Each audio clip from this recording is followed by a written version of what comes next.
Hey, Shalom. It is your brother Yawanathan. First and foremost, I want to give all praises to the Most High, Yahweh, Bahashim Yahushai, Bahashim Rakakudash. I want to give double honors to the apostles and the elders of Great Millstone. And I want to say Shalom to all the brothers and, of course, a few sisters who are pursuing this truth in sincerity. All right? May the blessing of election be upon your house. I want to run a clip for you guys because today we're going to talk about this false perspective that the devil is going to create for the masses of the people to get them to bend to his will, to get them to depend on him for salvation. That's why the majority of these people, they're going to take the mark of the beast, which is the RFID chip, to function within society, because they're going to believe the only way to get by is by depending on the wicked, the people that the earth has been given into their hands. They're going to think that's the only way to maneuver. We know something different. Okay, so I want to put up this real this short video that gives a visual aid to what I'm actually saying. Okay, so with no further ado, here we go. This man has an incredible talent. He started drawing an optical illusion on a road, tried to fool a flock of sheep. As you can see, he started by tracing lines on the ground and then tried to create a false perspective. After several hours of work, you can see a lead-like figure starting to appear. Once the drawing was finished, even from our point of view, it worked really well. And at that moment, look, flock of sheep arrives and we'll see how they'll behave. They move slowly with their shepherd, and listen carefully, they move slowly and don't understand. And look, they try to pass on the sides and they eventually all end up going to the right. It works perfectly. Magnificent. This man. Okay, so you see the sheep, they didn't trust the shepherd. They saw that illusion, even though it was fake. It wasn't real. It didn't exist.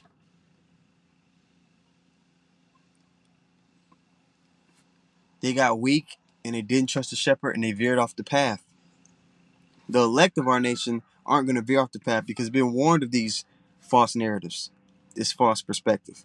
We understand the prophecy, and that's the importance of understanding the prophecy, because I'll tell you this, coming into the times that we're getting ready to step into, if you're looking at things with these eyes on your face and not your spiritual eye, you're going to be deceived the same way those sheep were deceived.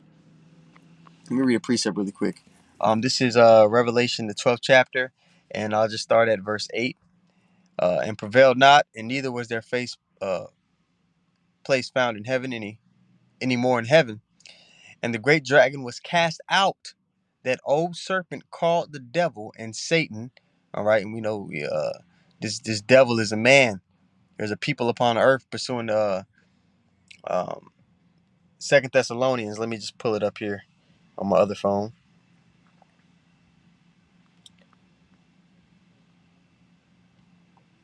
Yeah, Second Thessalonians 2:4 on down through verse 9.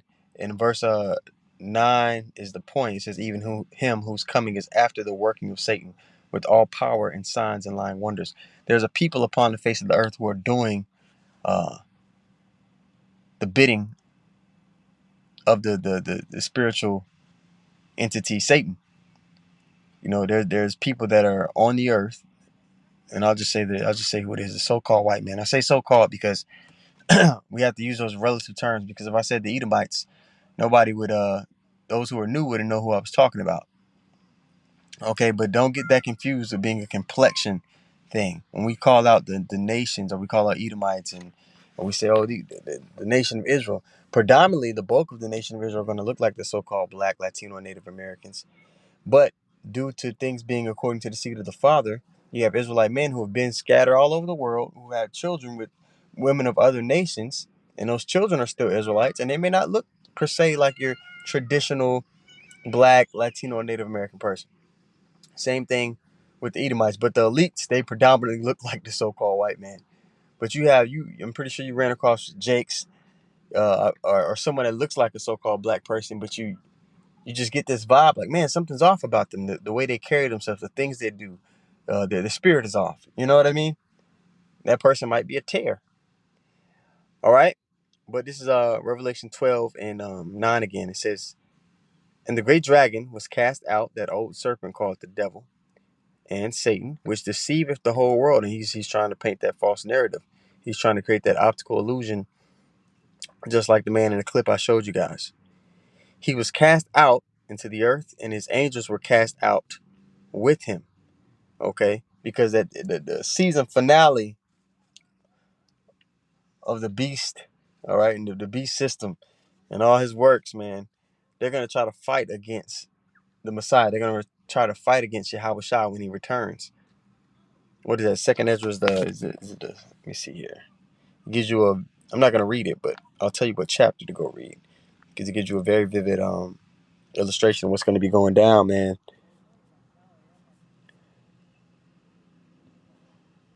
I think it's 13.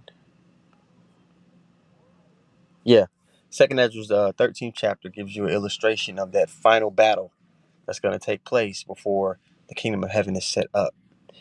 All right.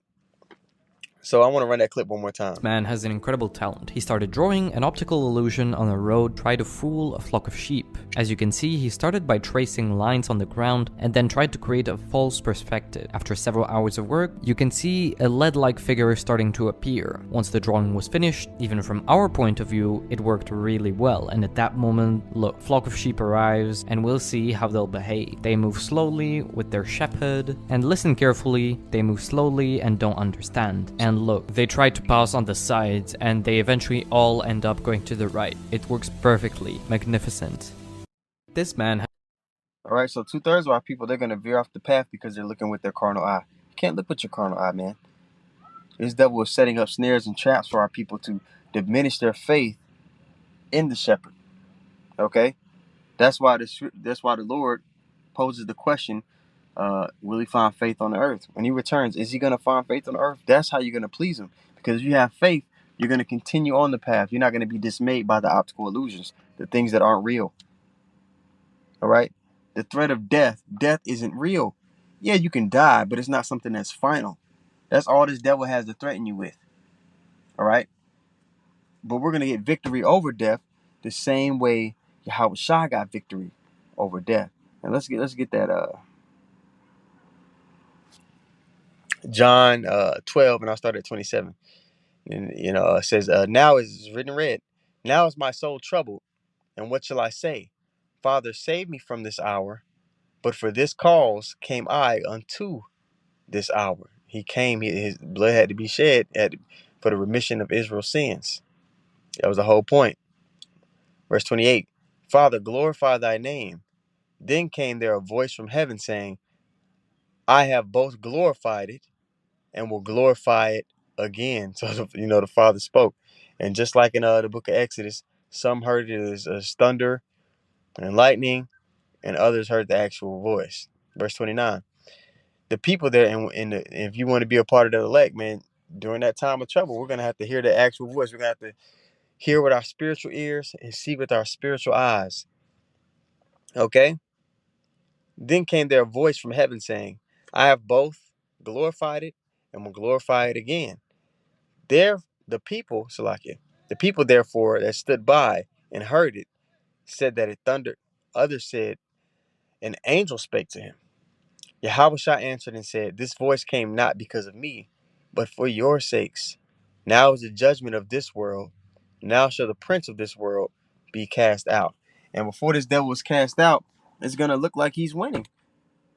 The optical illusions that he sets up is going to look like, he got it. And that's going to cause majority of the people who are carnally minded to fold. But we know better, man. Take heed unto this word. So this devil, he's setting himself up to be the beacon of morality. He's gonna set himself up to look like he's doing the right thing for the better good of all the people. When for him, it's just about control because he wants to be like the Most High. He doesn't want anybody to make a left or right turn without him sanctioning it. Just like it says in Proverbs 20 and 24, man's goings are of the Lord. How can a man then understand his way? He wants man's goings to be of Esau. So when I see things like this in the news, Biden warns Uganda of possible sanctions due to anti-gay law, which we know this is against the scriptures. This is against righteousness. This is a death style that people live. Life doesn't come from living this way. And when you go to Romans, the first chapter, it talks about all the characteristics. At the bottom of the chapter, it talks about all the characteristics somebody is able to exhibit once that spirit is put on them, because the Lord puts that spirit on them. It says that around 24. Romans 1 and 24, around there. All right. So once the Lord puts that spirit on somebody, they're open to any kind of evil. There's no boundary or line that they won't cross. Okay. Now the thing is though, in Saudi Arabia, if you're exhibiting that lifestyle, if you're found out, you get the death penalty. Okay. Same thing in Qatar. Same thing in the UAE. All right, but in Uganda now, that's what it is. But the thing is, those other three countries, Saudi Arabia, Qatar, and the United Arab Emirates, they're in Esau's pocket. They're in cahoots. They're in bed with Esau. Uganda, not so much. Okay, and we all know that Uganda just found that gold deposit, estimated to be worth 13 trillion. You know, if they were to get in, to team up with an opposing power to what this devil is trying to set up, that could be something that's detrimental to their plans. You understand? So now they want to put sanctions on them to where they can't function as a nation, where they can't, do particular things or trade with particular people, so that they can have control. They want to bend their will, break their will, and they're using that gay law to do it, just so they can get to Uganda's resources. So Uganda, with their resources, when they want to vote on particular policies, Uganda will get down with their agenda.